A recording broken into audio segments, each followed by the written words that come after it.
लक्ष्मीनाथसमारम्भां नादयामुनमध्यमाम् अस्मदाचार्यपर्यन्तां वन्दे गुरुपरम्परां यदिराजाय विद्महे श्रीभाष्यकाराय धीमहि तन्नो रामानुजार्य प्रचोदयात् ஆழ்வார்கள் திருவடிகளே சரணம் எம்பெருமானார் திருவடிகளே சரணம் ஜீயர் திருவடிகளே சரணம் यो नित्यमच्युतपदाम्बुजयुग्मरुक्म व्यामोगदस्दधितरानतृणाय मेने अस्मद्गुरोर्भगवतोऽस्य दयैकसिन्धो रामानुजस्य शरणं शरणं प्रपद्ये நீரார் கடலும் நிலமும் முழுதுண்டு ஏலார் ஆளும் இளந்தலில் மேல் துயிலந்தாய் சீரார் திருவேங்கட மாமலைமேயாராமுதே அடியே கருளாயே.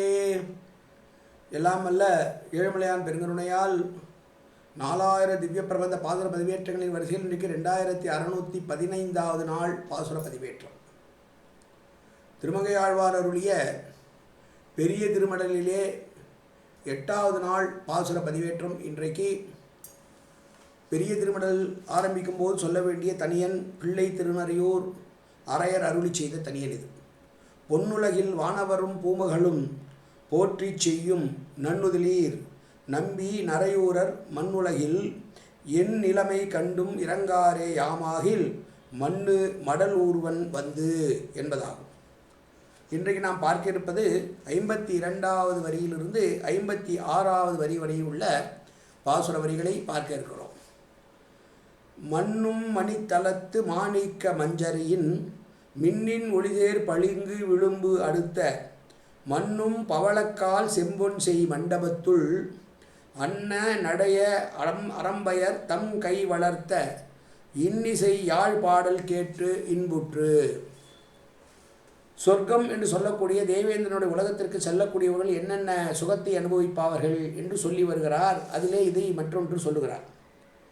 அங்கே சொர்க்கத்திற்கு சென்றவர்கள் நிலைத்த இரத்தனங்கள் பதிக்கப்பட்ட தரையின் மீது மாணிக்க கற்களாலான பூங்கொத்துக்களால் ஆனதும் மின்னலை போல ஒளிவிட்டு பிரகாசிக்கும்படியான ஸ்படிகம் மற்றும் பளிங்கு கற்களால் கட்டப்பட்ட ஓரத்தை உடையதும் அழிவில்லாத பவளத்தால் ஆன தூண்கள் அமைந்ததும் மாற்று குறையாத சிவந்த நிற பொன்னால் கட்டப்பட்ட மண்டபத்திற்குள் வீற்றிருப்பர். அங்கே அன்னம்போல் நடையுடைய தேவ மகளிர்கள் தம் கைகளால் யாழ் எடுத்து மீட்டி அந்த பாடல்களை கேட்டு அங்கே சென்றவர்கள் இன்புற்று மகிழ்ந்திருப்பார்கள் என்று சொர்க்கவாசிகள் அனுபவிக்கக்கூடிய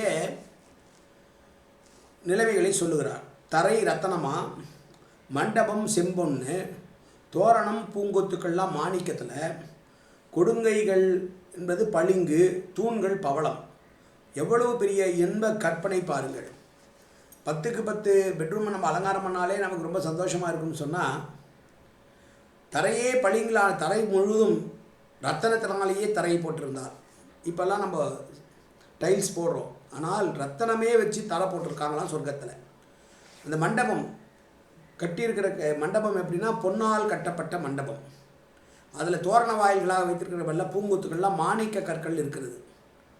பளிங்கு தூண்கள், கைகளால் அணைக்கவே முடியாத பெரிய பெரிய தூண்கள் பளிங்களால் அமைக்கப்பட்டிருக்கிறது.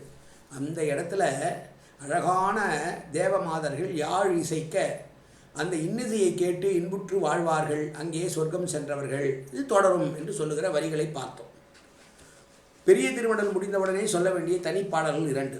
அவை என் நிலைமை எல்லாம் அறிவித்தால் எம்பெருமான் தன்னருளும் ஆகமும் தாரானேல் பின்னை போய் ஒன்றுரை நீர்வேலி உலகறிய ஊர்வன் நான் வண்டு அறை பூம்பண்ணை மடல் மண்ணில் பொடி வீசி வண்டிரைக்கும் பூச்சூடி பெண்ணை மடல் பிடித்து பின்னே அண்ணல் திருநறையூர் நின்றபிரான் தேர் போகும் வீதி பொறுமறையாய் செல்வம் பொலிந்து காயேன வாச்சா மனசேந்திரேர்வா அப்தியாப்தனாவா பிரகதே சுபாவாது கரோமியத்த சகலம் பரஸ்மி ஸ்ரீமன் நாராயணாயே சமர்ப்பயாமி.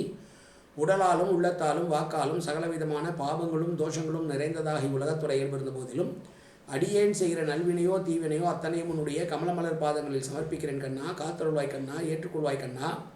எப்போதும் திருநாமம் கண்ணா கண்ணா கண்ணா என்று என் நாவில் வருவதற்கு அருள்புரிவாய் கண்ணா. சர்வத்திர கோவிந்தநாம சங்கீர்த்தனம் கோவிந்தா கோவிந்தா கோவிந்தா கோவிந்தா கோவிந்தா கோவிந்தா கோவிந்தா கோவிந்தா கோவிந்தா கோவிந்தா.